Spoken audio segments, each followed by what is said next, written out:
Hello everybody.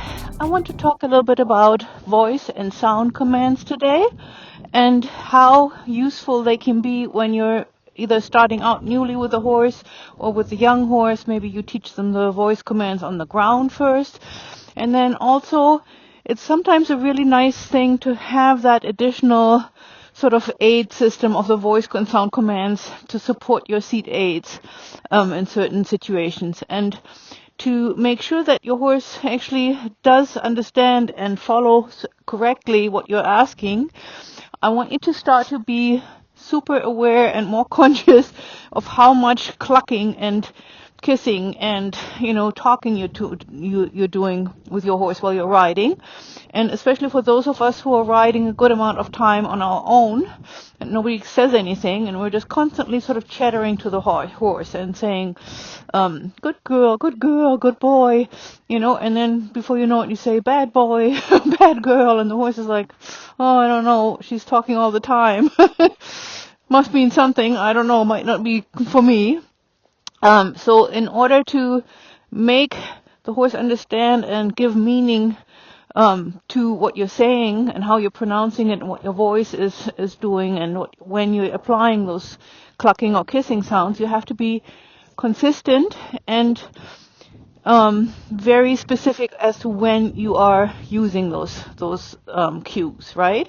And so for me, the rule of thumb that is universally understood by most horses that are trained along these lines is first the voice command, then the cluck, then the aids, right? And on the ground, the aids would be a little upswipe perhaps with a lunge whip, or from your body language if you're free lunging, a little bit of an energetic movement towards the horse. And under saddle, again, voice command, then sound command, clucking or kissing, and then the aids that support what you're doing in the saddle with your horse, right? And so those things should never change. And one more thing I would want to say is the clucking is always just for walk or trot or even piaffe and more advanced, 2-beat or 4-beat movements and gaits. And the kissing traditionally is usually only used with canter movements, right? And then you can vary your clucking, there's a light like this, or you can do deeper, darker sounds, kissing like this, usually for canter, and then, sometimes to enhance, there's that. My lips are a little dry today, but there are all these different things that you can use, and yes, you can make up your own sounds and your own cues, but I always think, ideally we want to be all sort of streamlined with that, because you never know when you may, have to hand off your horse to somebody else, or, you may sell or, pass on your horse to somebody who's not you and who's also taught along these very universal guidelines. And then it's just a better deal for the horse altogether if they don't have to relearn things or, be confused by somebody else's system. So I'm just going to see how Thana feels about this today. Just going to go into seeing a little bit of walk, trot, canter with her, see what she says about that.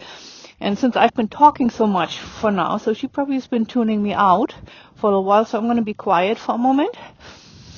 And then I'm going to say the first word or voice command, followed by, the sound command, and then my aids.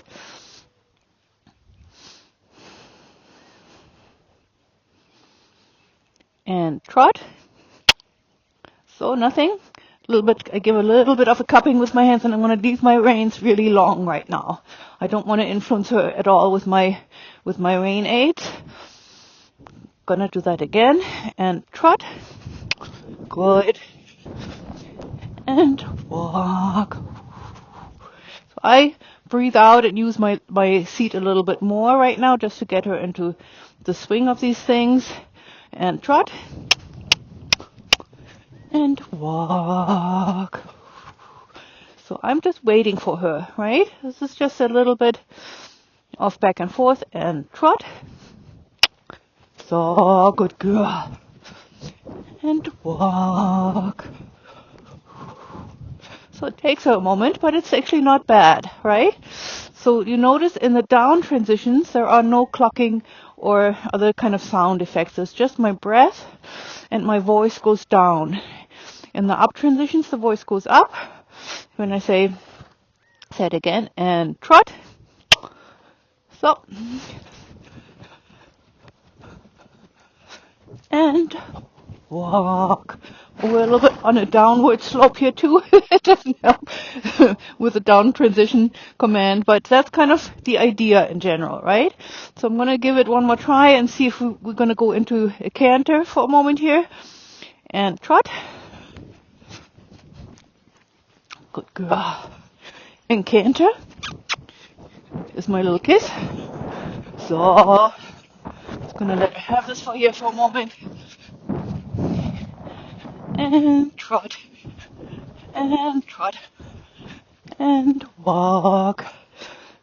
So, and that is just a little bit of a demonstration, as to how you can mix things up a little bit with your horse. Sometimes it's really nice to just kind of break down into these individual components of our aid system and say, oh, today we're just going to do a little bit of this.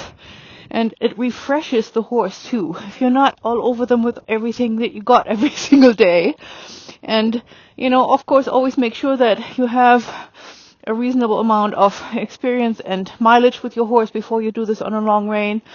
But, you can always come back to, stronger seats, and you can always pick up your reins if you need to, right? But I just wanted to take this opportunity and talk a little bit more about these things because they are part of the toolbox, system, the response system that we're teaching our horses, and so much fun to have variety and, ways of communicating in different ways. So, thanks so much for watching. Hope this was helpful, and thank you so much, Thana, and happy riding. Good girl.